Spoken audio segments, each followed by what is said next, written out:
At ISKCON Crawley, in the association of devotees who have already given so much of their lives to the holy name. I was personally invited to ISKCON Crawley back around 2017 or so by one Mr.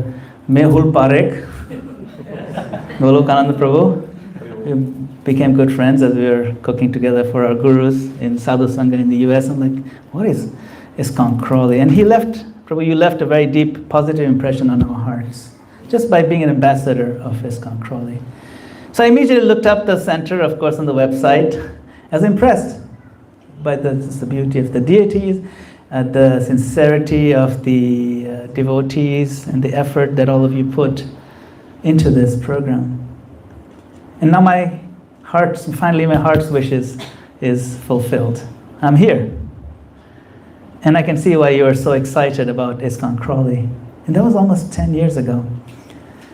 I'm especially thankful to His Grace Shyam Govind Prabhu and Kaishori Mataji for inviting us as well. And of course our dear Shilen Prabhu for so kindly coordinating this visit. May the Lord bless you all with tremendous progress in Krishna consciousness. Today, I do not want to give a beginner's talk on why we should chant. We all know that. I want to speak to the place in the heart of the serious devotee where a more uncomfortable question lives. After so many years of chanting, why do I still approach Japa as if it's a duty to complete rather than a relationship to enter? Imagine that Krishna himself is waiting at the door of your heart every morning. The beads are in our hands. The mantra is on the tongue. But instead of opening the door, we stand outside counting how many times we knocked. That is the tragedy of mechanical, mindless japa. It's so close. The holy name is not merely a sound that we produce. The holy name is Krishna descending, Radha and Krishna, making themselves available in the most merciful form. So the purpose of this session is not to make us feel guilty. It's to help us become honest, hopeful, and practical. We'll identify some bad japa habits, understand why they survive, and then replace them with living habits that allow the name to gradually reclaim the mind, soften the heart, and awaken dependence on mercy.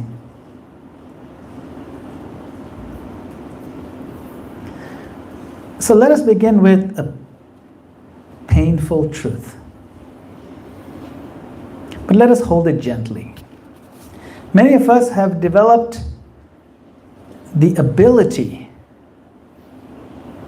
to finish our rounds without fully meeting the person, the holy name. We can chant while planning. We can chant while worrying, scrolling internally, reviewing old conversations, managing tomorrow's problems, or silently judging ourselves for not being attentive. The external practice continues, but the inner connection becomes thin. This is why progressive, long-time devotees often feel stuck. It is not that we don't know the philosophy. It's not that we don't believe in the holy name. Often the problem is that we have normalized a divided form of chanting. One part of us chants, and another part of us lives elsewhere. So the first step in our transformation is not dramatic emotion, it is honesty. I have to admit, my hand may be on the bead, my tongue may be moving, but where is my ear? Where is my attention? Where is my heart? Srila Prabhupada gave us the most merciful process. But he also taught us the essential discipline. What did he say? Hear the sound. Not think about hearing. Not perform an image of hearing. Actually hear. So today, we want to move from automatic completion to conscious contact. Yes, counting is necessary, but counting is the servant. It's not the goal. Contact is the goal, not the counting. Of course, we have to count.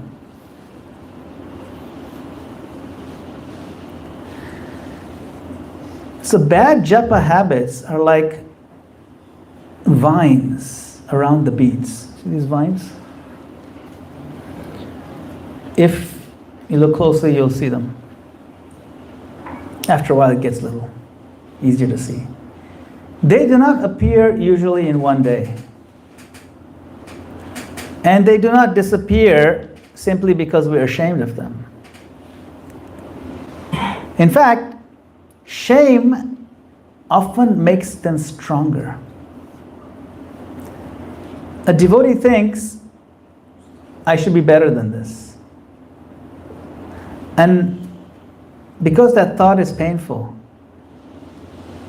the mind runs away again. So we need a more intelligent approach. What is that? We identify the habit without hating ourselves. Mechanical speed is one habit. The hidden goal becomes finishing, not hearing. Another one is divided attention. That's another. The mouth chants, but the mind multitasks. It's not easy to focus, right? And the third one is vague guilt. Vague guilt is the third. We feel bad after japa. But we make no specific change before tomorrow's japa. Devotional isolation is another. We struggle alone and never invite help. And then for long-time devotees, there's a subtle one. Performance identity. We may think, I've been chanting for so many years. I lead kirtan, I give class, I'm known as a long-time devotee. But the holy name is not impressed by a spiritual CV. It's almost like we've bluffed our way through a spiritual resume. The name responds to humility. The name responds to attention, longing, dependence, and service mood. These never go old. So unlearning begins when I stop defending my current chanting and allow Krishna to teach me how to chant again. To make this practical, I want to use the framework I often call the 4 gates of living japa. Japa is not one habit. It is a sacred ecosystem. If the body is chaotic, our mind becomes difficult. If the mind is untrained, the heart remains inaccessible. And if the heart is dry, then this concept of surrender feels theoretical. If surrender is absent, we begin to believe that attentive chanting is achieved only by our effort. So we have to align all the gates. The first gate is body and sound. Posture, sit properly. Breath, balance. Clarity, pronunciation, volume, pace, the physical environment, and the simple discipline of hearing. That's the first gate. Second gate is the mind and intellect, or intelligence. How we relate to distractions. How we use scriptural understanding. And how we bring intelligence back to the mantra. And third gate is heart and emotion. Gratitude, remorse, affection, longing, appreciation for devotees, prayerfulness, personal relationship. These are heartfelt feelings. That's the third gate. And the fourth gate is surrender and mercy. The realization that good japa is not conquered, or you can't master it. It is received. These gates help us avoid vague resolutions. Instead of saying, I must chant better, we ask, which gate is weak today? See, it's much more precise. Which habit can I practice tomorrow morning? This makes transformation concrete, humble, hopeful, specific. Our rascaldom hides behind vagueness. When we're specific, rascaldom has nowhere to go. And we all have a little rascal in us, that wants to pretend to be devotee. You know, have you heard this fear of failure? People are afraid of failing. That's not our problem. Our problem is fear of success. Our mind is actually afraid we'll succeed in spiritual life and all the mind's plans will be thrown in the trash. That's what we're afraid of. Success in spiritual life is not that difficult, but our mind is holding us back because it has its own plans. The materially conditioned, selfish mind. That's what we're targeting. Slide 5. The first gate is body and sound. This may sound basic, but advanced devotees or long-time devotees often neglect basics simply because they're basic. Yet basics are not elementary. Basics are foundational. Before chanting, sit before you start. Let the body announce to the mind, we are entering sacred time. If the body is collapsed, or restless, or half asleep, the mind takes permission to wander.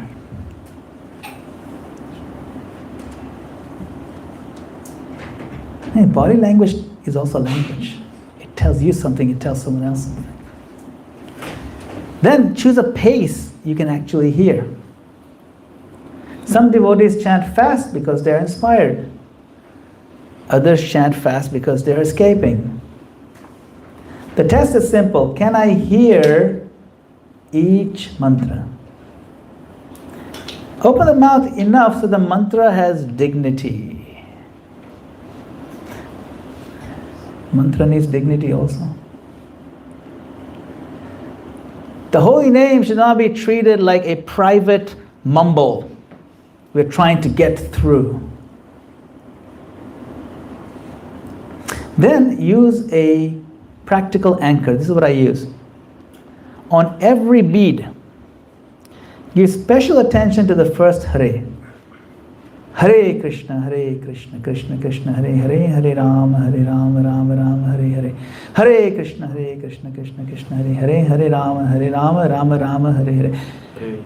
The first Hare, that's right, the first Hare, correct, is like opening the door again for Krishna, because it brings the mind back.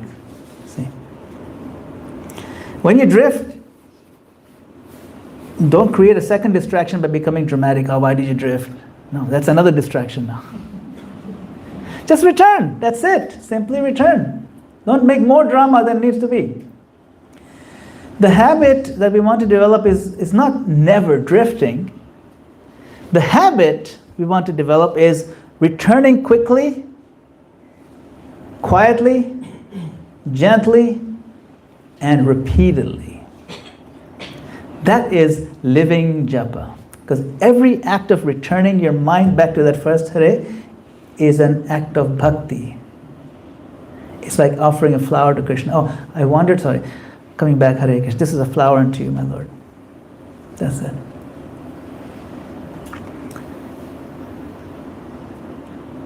Has anyone here heard Srila Prabhupada's japa recording? Hare Krishna, Hare Krishna. Yes, you've all heard it? The full tape. In that recording, Prabhupada pauses his japa to give a very important instruction. Hare Krishna, Hare Krishna. Say it properly. Jai Prabhupada. If it wasn't important, he would not interrupt his japa. Think about that. Say it properly means what? What does it properly mean to you? Anyone? Back straight. Back straight, that's the most important. Focus, yes, sit properly, focus, yes, help you focus. If you're sleeping, wake up, that's right, don't bend over, don't keep your head like this, or slump over, or don't look around, don't shake your legs. Don't stretch your legs. Don't stretch your legs. Yeah, it's not, yeah. Stretch your legs before you sit. Then you can sit properly. Do stretching. Stretching is good, not during the japa. Why is that important? If someone comes to your house, more than your words, your body language tells them everything. If someone comes to my house, he hasn't come in 3 years, and he thinks I'm his best friend. And he's been telling everybody, today I'm going to go to my best friend's house. I haven't seen him in 3 years. We were such good pals in college, and oh man. And he comes and he comes in. I'm not even looking at him, looking elsewhere on my phone. I'm saying, welcome, have a seat, everything, but I don't even look at him. But I say, welcome, open the door. That's what we're doing. The body tells him something else, that I'm not interested. You may think you're my best friend. I'm not your best friend. It's actually pretty rude. I mean, his heart will be broken by my body language, not my words. We are telling Krishna how much we're interested in by our body language. That's why Prabhupada said, sit properly. Because Krishna is coming to you, you're calling him. Hare means, my dear Radhe, come. Please come into my heart. Please come into my life. Please come into my consciousness.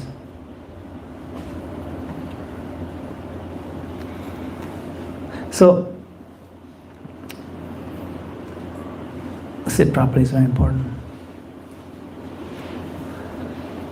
The second gate is the mind and intelligence. The mind is not evil. Does Krishna say the mind is evil? No. It is the best friend and worst enemy, but it's not evil. It is untrained. It is overfed. You know what I mean by that? And the mind is used to being obeyed, not obeying. During Japa, the mind will bring us offerings, plans, fears, fantasies, what you do with all the money you get, memories, complaints, arguments, discussions with mother-in-law. It's heavy. Even sometimes very important devotional projects. But even devotional thoughts can become distraction if they replace the hearing. Yeah? Let me think devotional thought. No. Here. A simple tool to help is to label the distraction. First label it. You see planning coming? Planning. No. Memories? No memory. Fear? No. Fantasy? Resentment? My future? Label it, put the sticker on it, and then come back to the sound with your mind. The label creates the distance that you need from the thing. We don't have to argue with every thought and wrestle it. We don't have to contemplate every mental storyline. Simply acknowledge and return. Also use the meaning of the mantra lightly. Hare. Oh, energy of Krishna. Srimati Radharani, please engage me in Krishna's service. Oh Krishna, oh all attractive Lord. Oh Rama, oh reservoir of all pleasure. But do that lightly before the japa. Do not turn the japa session also into a philosophical lecture inside your head. Yeah, even that. You may think, that's good, no? No. The meaning should bring us back to the sound. The focus is the sound. It should take us back to the sound, not away from it. The sound is Krishna, not the mental exercises. The ear must become the leader. And then the mind has to learn to follow the ear. Let us be brave enough to value quality. One honest, clean round can change the atmosphere of the whole morning completely. Notice it. One, even half a focused round, you will feel so much better.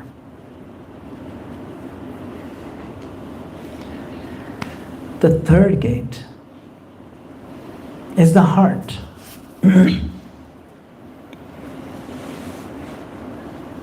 Many sincere devotees say, I chant, but I feel dry.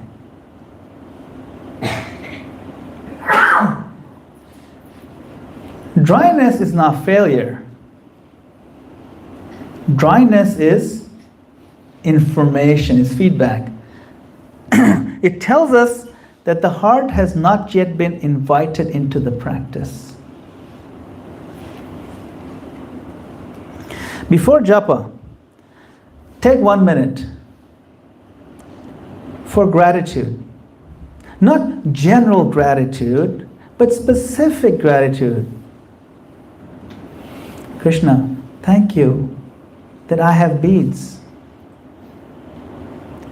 Thank you that Srila Prabhupada crossed the ocean. Thank you that I have the association of devotees. Thank you that despite my disqualification, you still allow me to chant your names, my Lord. Then name one mercy you do not deserve. Something specific. This melts our sense of entitlement. You know what's entitlement? Entitlement means I deserve this. No, we don't deserve anything.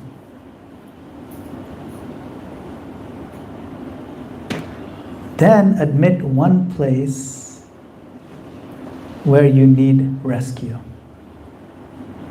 Krishna, I'm still proud. Krishna, I'm still distracted. I'm still attached to being praised. I'm still wounded by this relationship.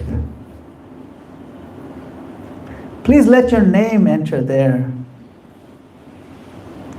This is not sentimentalism.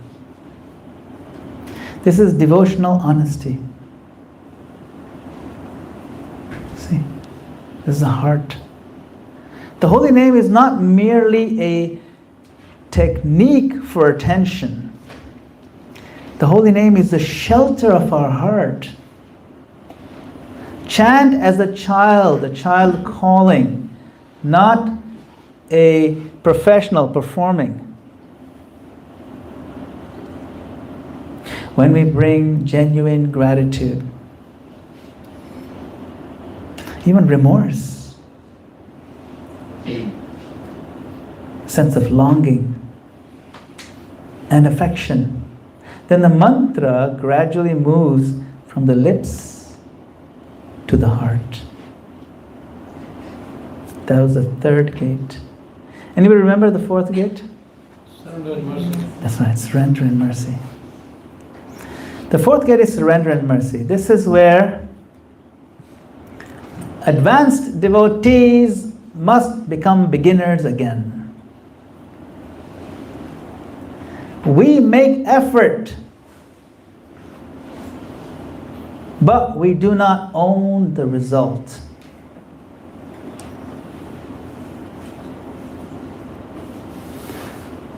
Good japa is practiced by effort, but is born of mercy. My effort prepares the altar, but mercy reveals the deity.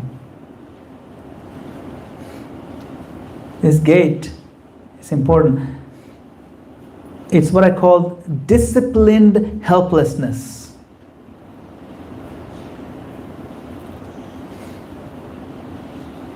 See? So there are two extremes. One extreme is laziness. Krishna will do everything, I don't need to do anything. So I don't need discipline. The other extreme is pride. If I perfect my technique, I will conquer the holy name. Both are wrong. Dependence is not laziness. It is truthfulness. Before the first bead, pray. Srila Prabhupada, please allow me to chant in a way that pleases you. My dear Lord, I have no qualifications. Srimati Radharani, you are Hara. The energy of the Lord. Please steal my mind from nonsense and engage it in Krishna's service. Offer each round. This round is not mine. It is an offering. Even if it is broken, offer it with hope. Because the holy name is a person. We approach a person through respect, through sincerity, relationship, and mercy.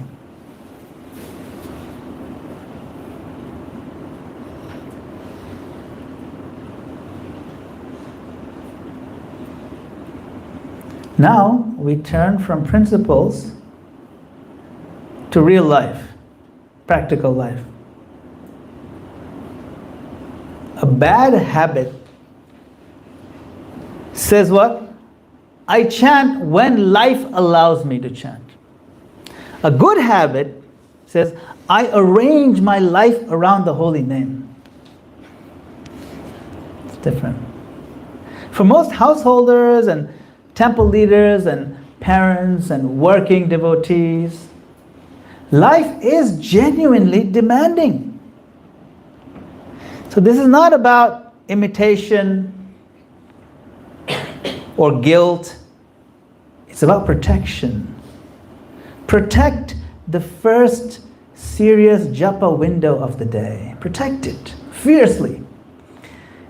Even if all 16 cannot happen in that early morning, protect the first meaningful portion fiercely. Then, remove one recurring distraction before tomorrow. One. Not 10, one. Don't try to make all the improvements on first day. Your mind is too conditioned. It's not 10, one. Phone in another room. That's it. That's the one improvement I'm going to do today. Earlier bedtime tomorrow. Because tonight we're going to hang out a little longer. Beads ready. Water ready. Shawl ready. What is a shawl for? Cover your head. You can focus better. The night before japa is part of your japa. It's not separate. Keep a small japa notebook. After chanting, write down one observation with one adjustment. I observed this, make this one adjustment. For example, I became distracted after round number 4.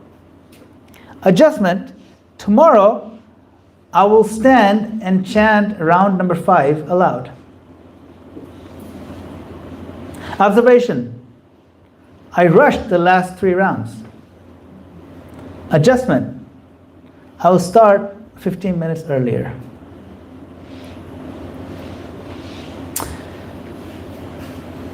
Walking japa can be powerful too, if it's intentional. But it can also become wandering japa, because our walking is kind of wandering sometimes. The key is consciousness.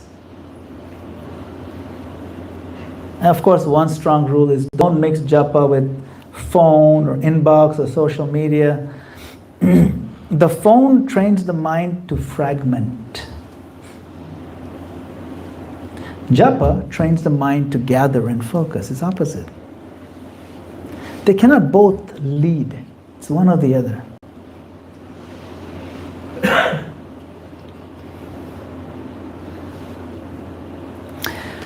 Here is a simple 7-day reset. You get your ginger water, get your beads. This is intentionally modest, okay? Because sustainable change usually comes through small daily corrections. Day 1, posture and clear sound. Don't change everything. Just sit properly and let the mantra be audible. That's it. That's for day 1. That's it. The whole 16 rounds. Day 2.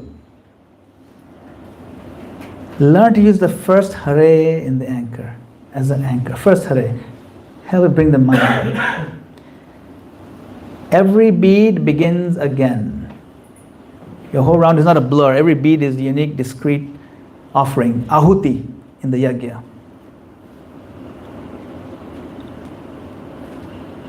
You know, Krishna says, of all the fishes, I am the shark. Of all the of immovable things, I am the Mountains? Yeah, which one? Himalayas. And of all the yajnas, I am? Chanting. More specific. Japa. Yes. All yajnas, I am japa. Yajnanam japa was me. So that's ahuti. Each bead is one oblation into the yajna. Day 3, label your distractions. Learn how to do that. Planning, memories, fear, fantasies. Then return. Label, return. It's very powerful. You might think you can't control the mind. Mind doesn't stand a chance against these stickers. More difficult than controlling the wind. Yeah, but take out your sticker label, then it's gone. Oh, your fear, step aside. Okay. Day 4. 1 minute gratitude before you chant. So pick up your beats, but don't chant. Take a full minute and express, Krishna, today I'm so thankful for this chants that I'm able to chant. Day 5.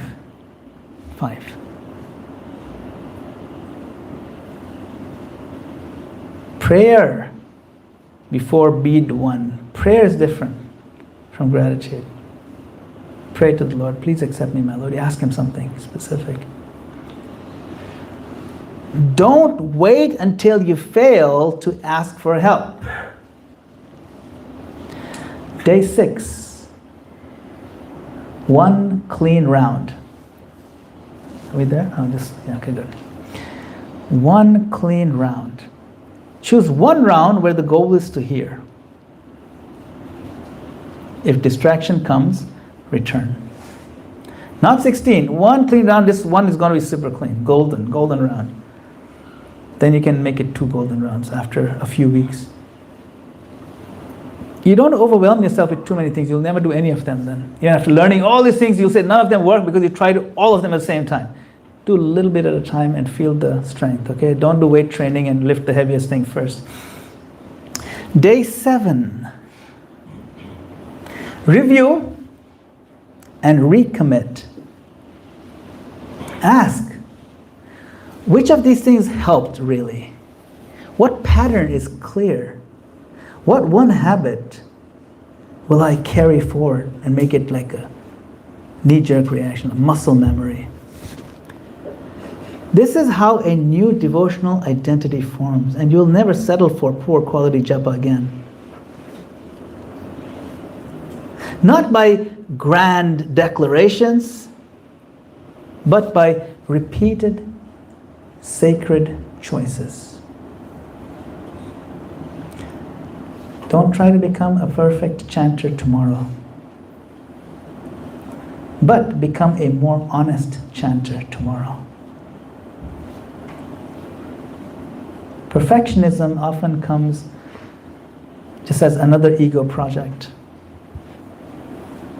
Honesty invites mercy. A serious devotee does not need a dramatic new life.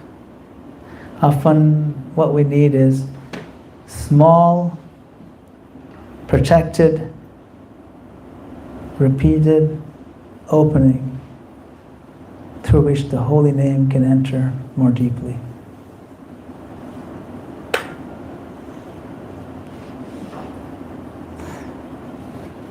Okay.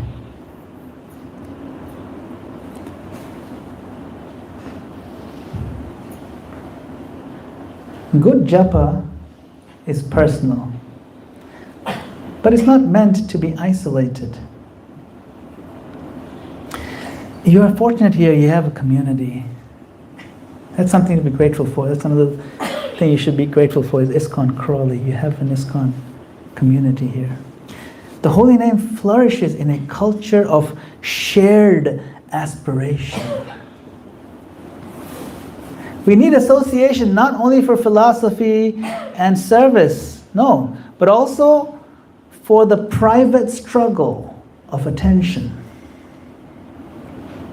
Find one japa partner that you can open up to, or a small circle that you can discuss these things with. Not for showing off, not for comparing, not for subtle competition, for sharing, share adjustments. I'm trying to keep my phone away. I'm trying 1 minute of gratitude. I'm trying to slow down. Ask senior devotees and for practical diagnosis. Sometimes a senior devotee can hear in 2 minutes what we have missed for 2 years. Like you sit with them. I'm going to chant, you watch me. And they'll tell you, your pace is too fast. Half the things you're just gobbling up. Urdu mantra khai jaye cha.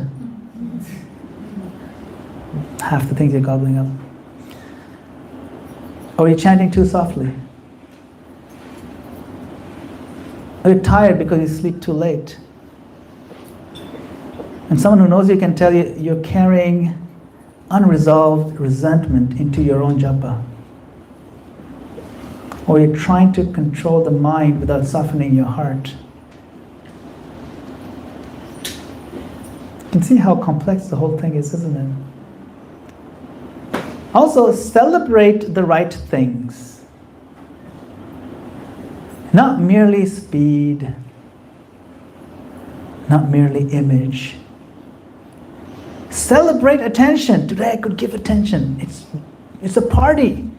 Today I could give attention to 4 beads. Not 4 rounds, 4 beads. You should have some ice cream to treat yourself. Celebrate humility. I'm telling you, do 4 beads of fully attentive chanting, you will feel so refreshed. Like, what have I been doing my whole life? Celebrate returning after distraction. Celebrate the devotee who quietly protects the morning. A temple community becomes spiritually powerful when your culture says, before we manage everything for Krishna, first try to hear Krishna's names with sincerity. That's the power of community.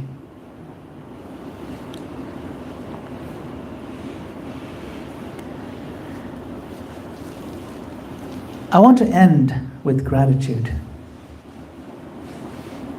Thank you to the devotees of ISKCON Crawley for maintaining Srila Prabhupada's divine mission right here, for chanting, for serving, for cooking, cleaning, teaching children, welcoming guests, supporting each other, and keeping the holy name present in this part of the world.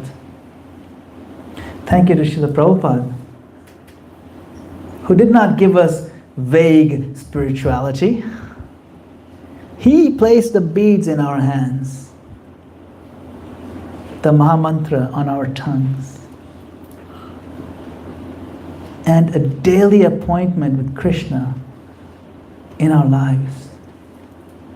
What an astonishing mercy. Thank you to Lord Nityananda Mahajan, who's dancing there in the moonlight.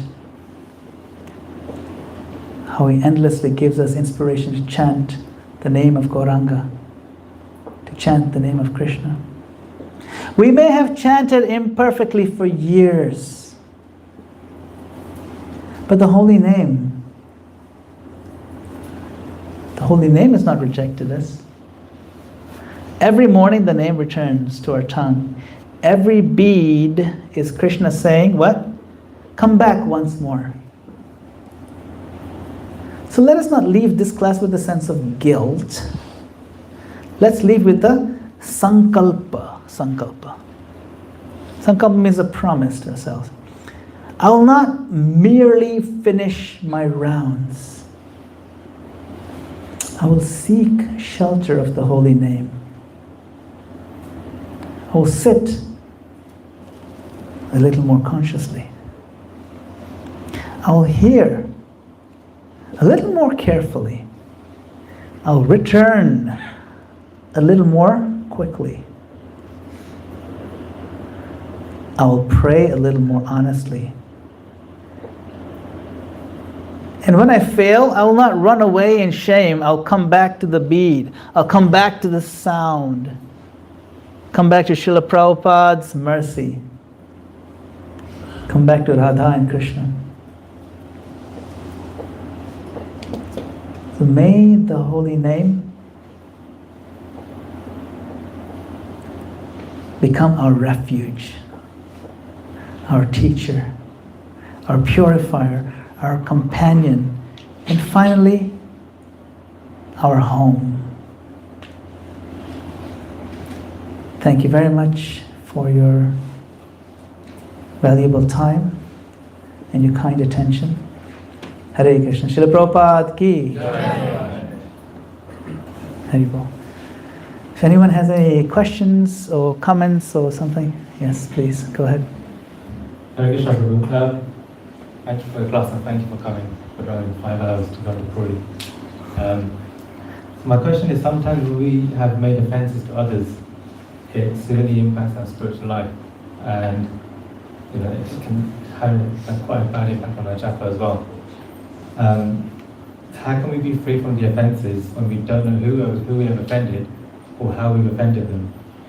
And further to that, how can we be free from the offense if the person who's offended doesn't forgive? Yeah, it's an important question. How can we make progress in our japa practice if we have made an offense to a devotee,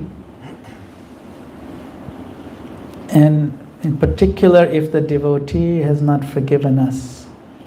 This is the classic question of Vaishnava aparad. How to resolve Vaishnava aparad or Vaishnava offenses?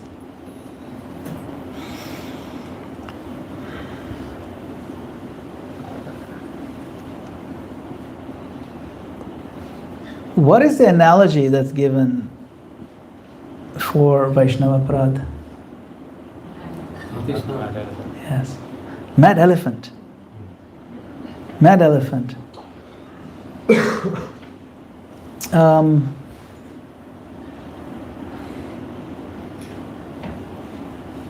Does anyone know the verse in Chaitanya Charitamrita? It's very specific, it's very graphic. It says, Yadi Vaishnava aparade Uthe hati mata, upadeva chinde, tar sukhi jai pata.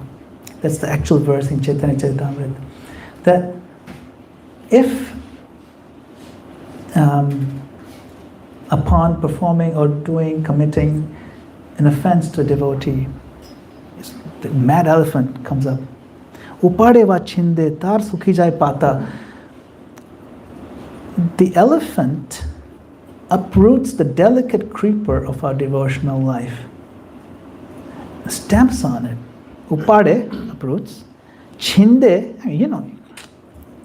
chundi kade, right? Chinde, tar sukhi jai pata, and the leaves get dried out. Pretty graphic. So yes, the offense to Vaishnava can have far-reaching consequences for spiritual life. We have to understand one thing. Yes, there are grades of offenses, gradations. What is Vaishnava aparad?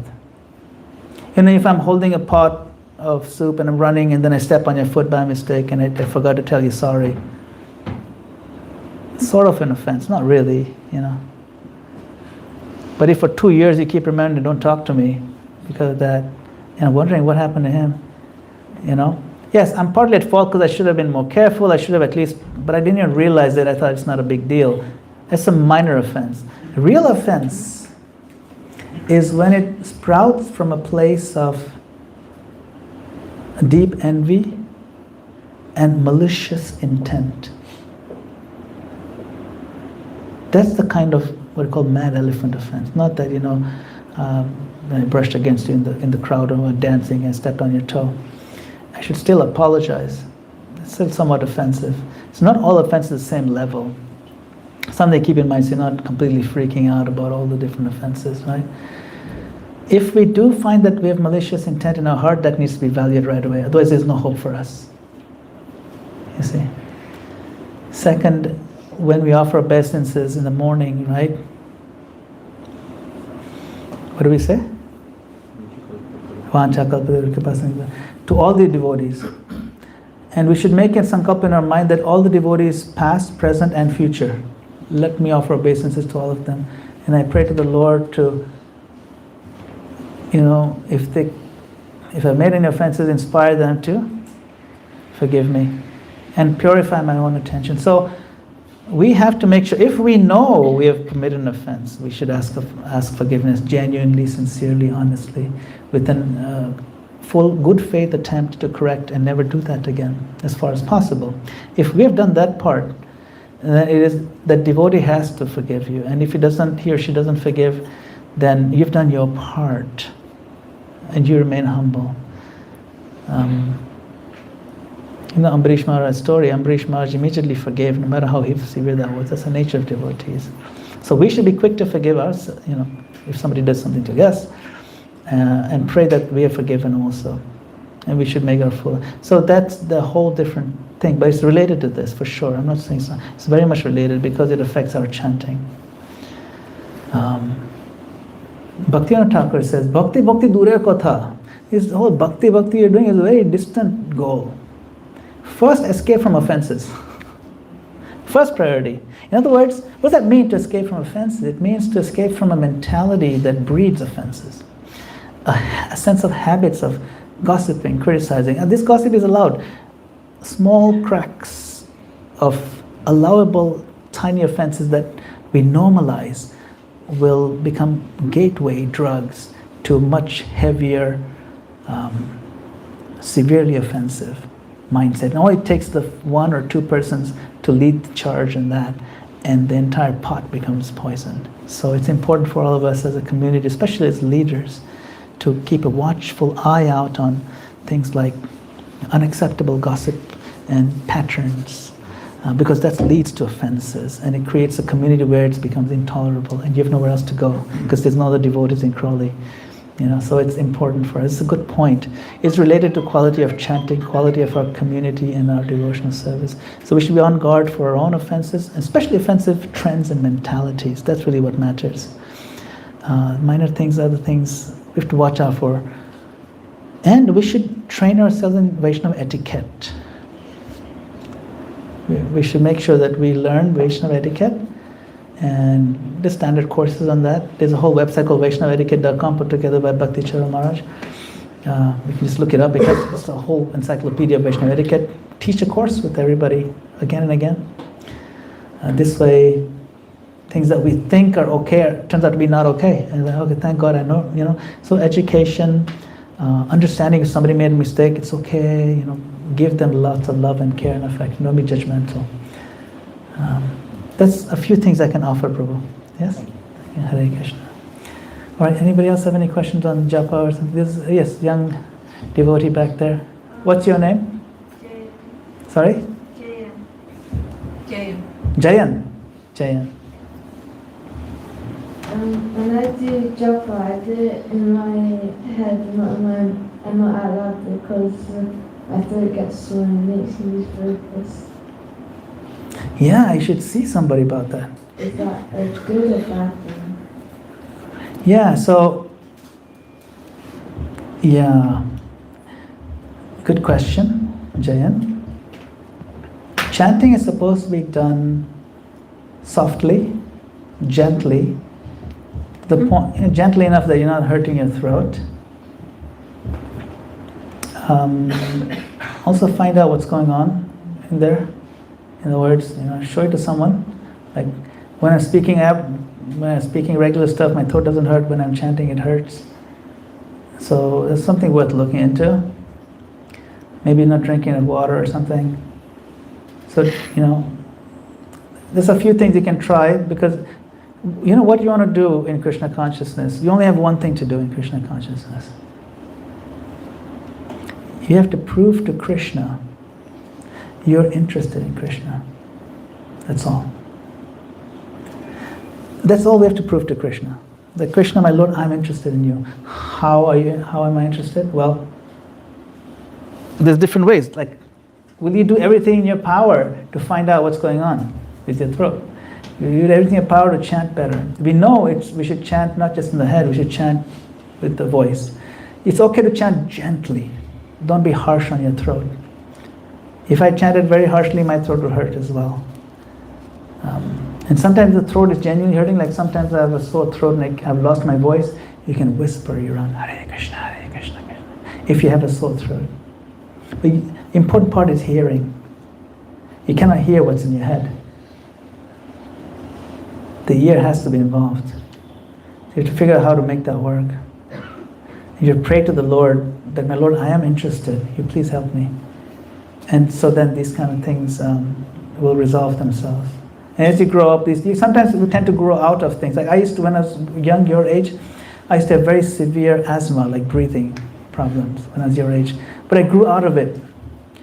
In other words, when your body grows, it gets stronger. Certain issues will disappear on their own. They may or they may not. I'm just saying different things, but by practice and being gentle and maybe gargling with warm salty water before and things like that. That's what singers do. Singers train their vocal cords. So, because singers have to sing for many hours in a day and it hurts their throat too. So they find different techniques to make that work. So if you can prove to Krishna you're interested, Krishna will help you. Oh, Jan is interested, finally. I'm going to help him. And you'll see Krishna will reciprocate. He will. You'll see his hand in your life, throughout your life. Right, Jan? Hare Krishna. Great question. Yes, bro. No, yeah. Yes. That's fine, you continue anyway. Hare Krishna Prabhu, thank you so much for giving this incredible class.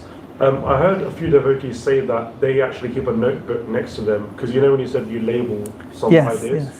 Would you recommend that necessarily? So, for example, with the management, if you ever think of any good ideas, it's out of mind, out of sight, that sort of thing, and then...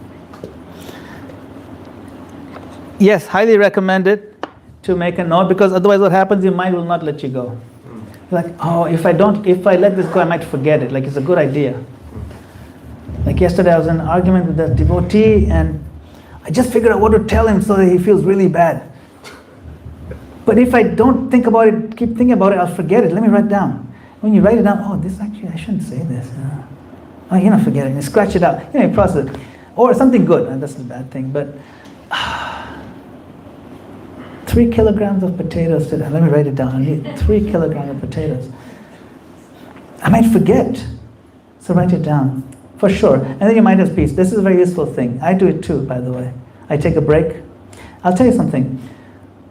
I used to watch the little kids, like 4-year-old, they're chanting in the temple early in the morning. A long time ago, I saw them. So one kid's like, Hare Krishna, Hare Krishna, Krishna Krishna, Hare Hare. And he pauses. He's like, Hare Krishna, Hare Krishna, Krishna Krishna, Hare Hare. And then I asked him, why do you keep pausing like after every minute or two? He said, no, when I'm thinking, I pause. See, we have become so expert, we can think and chant. And that's our downfall. That kid is doing it right. We are doing it wrong. He's taking a break to do his thinking. It's like, in America, I don't know, you probably have that here. Maybe not. In America, there's highways, right? And some of the very longer highways, they have this little pull-out. It says, texting pull-out. Where if you want to send a text to somebody, you pull over, you stop driving, you pull into this parking space, you do your texting, and then you can continue driving. Similarly, what you could do is, okay, Hare Krishna, Hare Krishna, Krishna Krishna. I have to think a whole bunch of things. Pull over. Don't continue chanting. Don't continue driving. Pull over. Make your notes. Send your texts. Take a break. Take this opportunity to say a little prayer. My Lord, please bless me that I can chant your name better. I'm counting on you.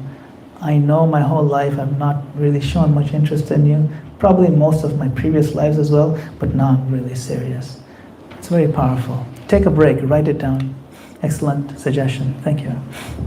Okay. Yes, Mataji. Hare Krishna, and thank you for coming all the way down. I promise it's not usually 5 hours. There was a point you said, which I didn't understand. You said, use meaning lightly, or Krishna, or energy of Krishna. Yeah. I didn't understand the point. Lightly. Yes, this we cover in more depth. But the idea I was trying to convey, and I conveyed a little bit later than that, is that we don't want this. I think it was in the mind section over here. Yeah.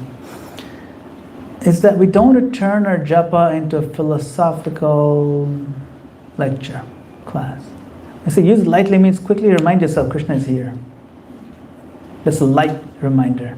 Not that, they start quoting verses and then who said what, and before you know it, you're giving yourself a long lecture while you're still doing japa.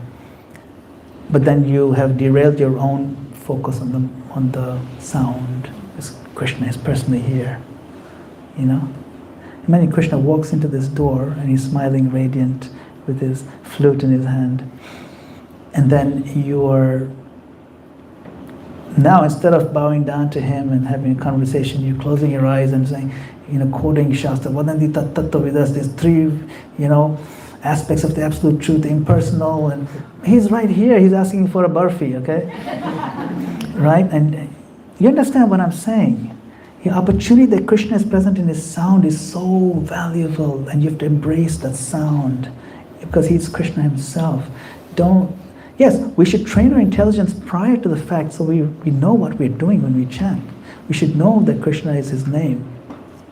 Abhinatva nama namino, those verses you should quote before you chant so your mind is strongly understanding where we are headed. But once you're embracing the sound, then don't add layers to your chanting where you think your mind's layers have to be engaged. Engage all of them in embracing the sound. That's important. So focus on the name and the sound rather than the meaning. Rather than anything else, yes. Yeah. Thank you. Now, to add to that, there's a heartfelt dimension too. When we talk about the third gate, which is the heart, this is the second gate, which is the mind, right? Gate 2. On this side.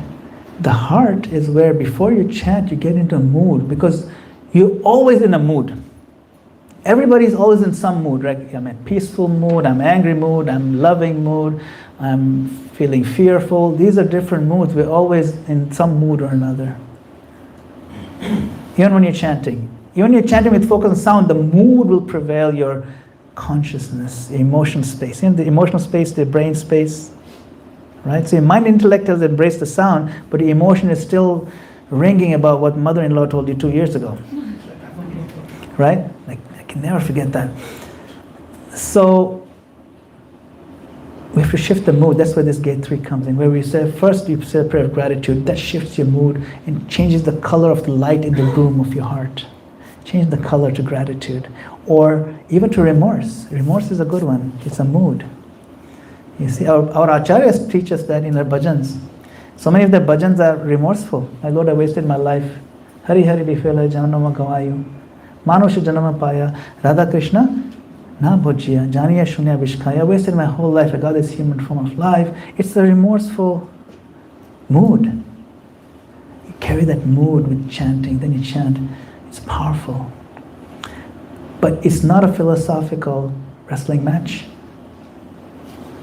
It's not even a visualization opportunity. Let me visualize Krishna's pastime. No, the mind is not supposed to be engaged in doing other layers of things. Use every layer of your mind to focus on Krishna's name.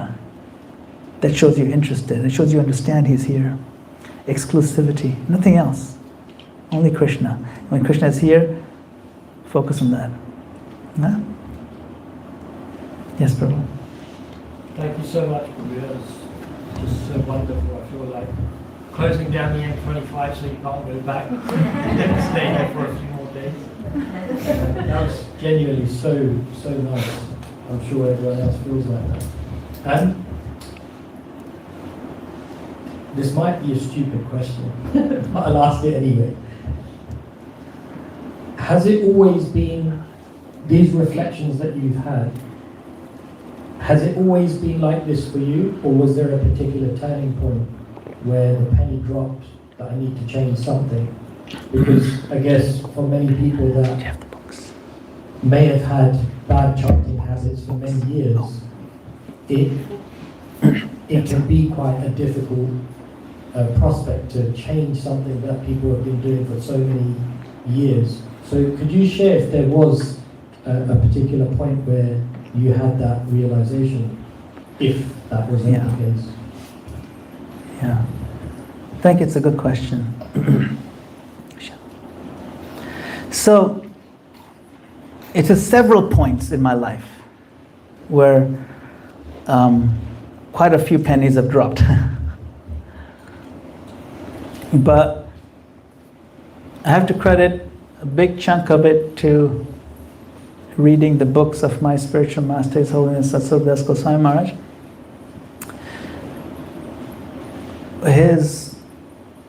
He wrote a book in 1984, 83, around that time, Japa Reform Notebook, which is way ahead of its time for that time. In fact, when he wrote it, some other devotees criticized him. Why are you writing this? Everybody knows how to do japa. I don't make a big deal of japa. What's the big deal? Why are you making a whole book on it? And now we all know how important it is to get into the science of it. So he was way ahead of us. When I read that, I'm like, wow, the fact that a guru in our movement took out so much time to really analyze this means, even without reading all the chapters, just seeing the sheer number of chapters on this one subject means it's important. And so that moved my heart to pay serious attention to this. Second, we see Prabhupada has said many places that this japa is like the most important thing for a spiritual life. It's your main connection. When we take initiation, we don't say, I vow to distribute 16 books every day. No, although that's important to do. What do we vow? 16 rounds of japa. You should distribute books. You should not say, I vow to eat 16 cups of halwa every day. No, 16 rounds of japa, although eating halwa is good. Prasadam, or distributing. Don't eat all 16 cups. You should distribute them. So the japa is so important. So that in itself was an eye-opener. And so that book, and then later on in around 1992 or so, he wrote another book, maybe 93, called Begging for the Nectar of the Holy Name. And that book was also quite life-changing. So that's this one. Oops. This is Begging for the Nectar of the Holy Name. That is my dear senior sister, God sister, Damodar Rati Mataji. And she has a few books if you're interested, but this one was a life changer for me. Because now in the Japa Reform Notebook, right, what he did was he gave it from a point of view of an instructor. This is how you do japa, this is how you don't do, like a master. And that's, as a spiritual master, that's what you do. But in this one, he goes straight to gate number 4, where you beg. You're no longer a master, now you're a beggar. My Lord, I'm a beggar. Gate 4. You see, the first 3 gates, you open the door yourself. Gate 4, the handle is on the other side. Only Krishna can open that gate 4. Gate 4 is you drop all your, I am master, I am this. You drop all your sense of entitlement, I deserve, I've done all this for you, Krishna, what have you done for me? We drop all that stuff completely. I'm beggar, I have nowhere else to go. I've given you everything. What is everything? I give you my body, sitting straight. I've given my mind, absorbing my mind in the holy name. I've given my heart, my love, my feelings. I know I don't love you. I can't claim to love you, Krishna, but I give you gratitude.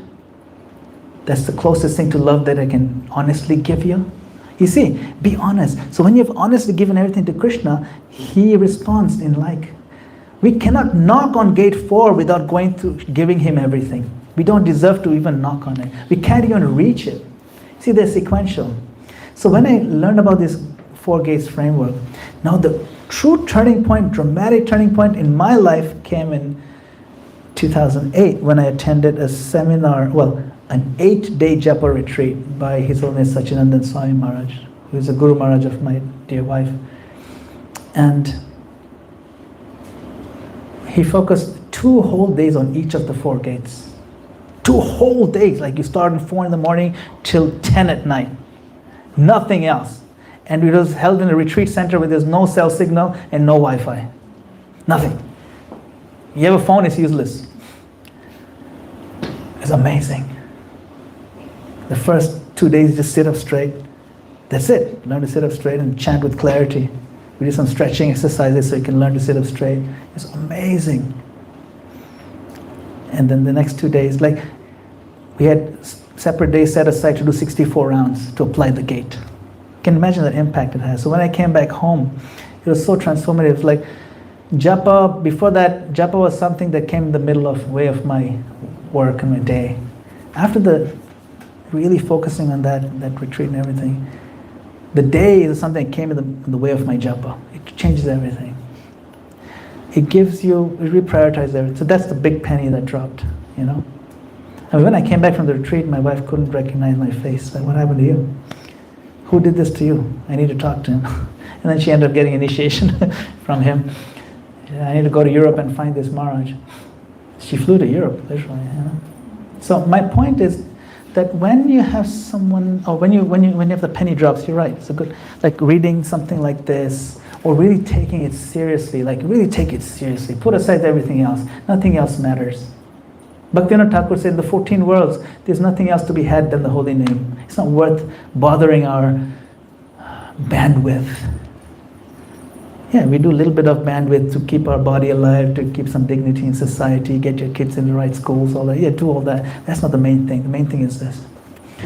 When your mind finally comes to the conclusion, the main thing is this, that's when you start transforming. That's when the penny drops. But each one of us has to find that day.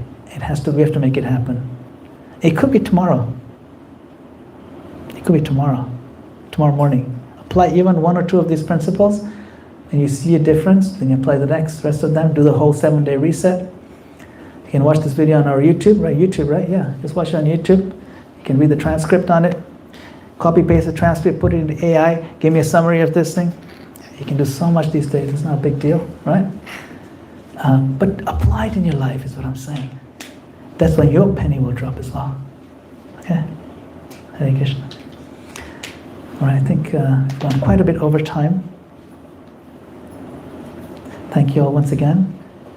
And I hope to get more of your kind association and blessings in the future. Srila Prabhupada ki. His Grace Madana-gopāla.